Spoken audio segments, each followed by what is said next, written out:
There's other people, they're not in the everybody category, right? So this is what this attorney is wanting to find out, what Jesus means when he says neighbor. And so Jesus doesn't go into a long philosophical or theological discussion. He tells him a story. And you all know this story. It's a famous story. In fact, Kaylee Gray, our pastoral intern, preached on this story over the summer. It's the story of the Good Samaritan. Even if you've not really been all that churchy in your life, you probably are familiar with the Good Samaritan story. It's about a guy who's on the road to Jericho and Jerusalem, and he gets waylaid by bandits, left for dead, beaten to a pulp. And there are two really religious Jewish people who walk right by him, right? A priest and a religious scholar. They can't be bothered to touch him because to do so would violate their religious rules. Their religion kept them from being the people that God wanted them to be in that story. And then Jesus said, but a Samaritan, which is like the worst thing he could have possibly said in that particular crowd. I mean, there would have been a gasp, right? Because Samaritans and Jews hated each other. Hated, like deep hatred. And he says, a Samaritan comes along and helps the guy, offers him mercy and generosity, and helps him find health. Right? And so when he asked the question, who was the neighbor, right, in this story? Like, who was being a good neighbor? The lawyer can't even say the words, the Samaritan. He says, the guy who helped him, right? So what Jesus was doing is he was trying to get them and force them really to identify with someone that they couldn't possibly put in the everybody category.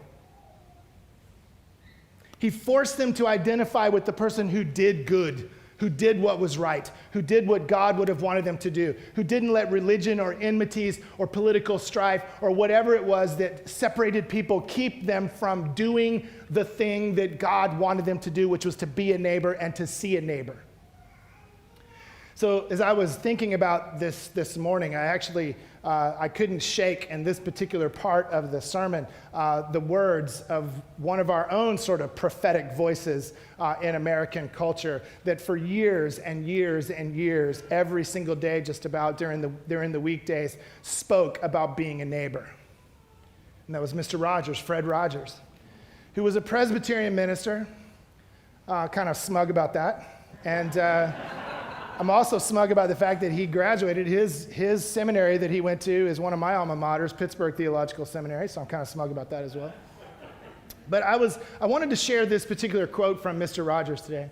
He says, if you could only sense how important you are to the lives of those you meet, how important you can be to the people you may never even dream of, there is something of yourself that you leave at every meeting with another person. It's like Jesus was trying to share this with these people. Like everyone that you encounter, no matter who they are, has the potential to be your neighbor, has the potential to be a child of God, has the potential to be everybody. And so what Jesus wanted his followers to know and wanted us to know was simply this: you show your love for God in the way that you love everybody. Now, let's think through this just a bit as we start to unpack how you do this. The first thing that I want to do is to share Jesus' own words, and I think this will help us as we move into the last part of the sermon where we start making some actionable items. So Jesus told his followers, like, this is how you begin the process of seeing the world differently. So this is what he said in the Sermon on the Mount in Matthew chapter 6, verse 22. The eye is the lamp of the body. If your eyes are healthy, your whole body will be full of light.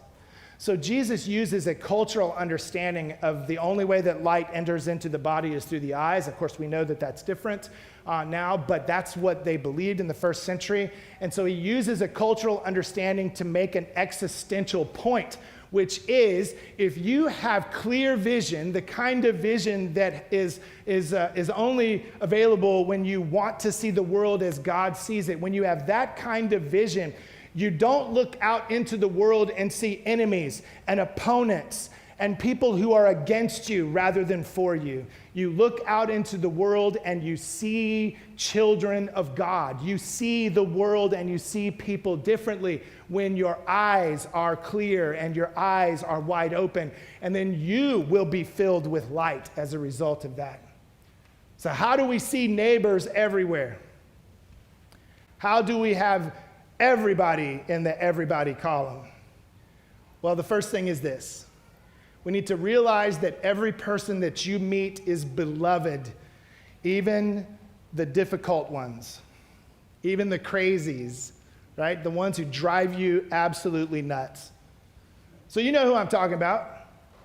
It's the person on Mopac who cuts you off and then inexplicably gives you the finger. I'm like, dude, seriously? You're giving me the finger and you cut me off? Or even worse, it's the person that you get in line behind at HEB who's got 3 carts full of canned goods and Pop-Tarts and a duffel bag full of coupons, and they are obviously about to pay with a check. Can I get a witness?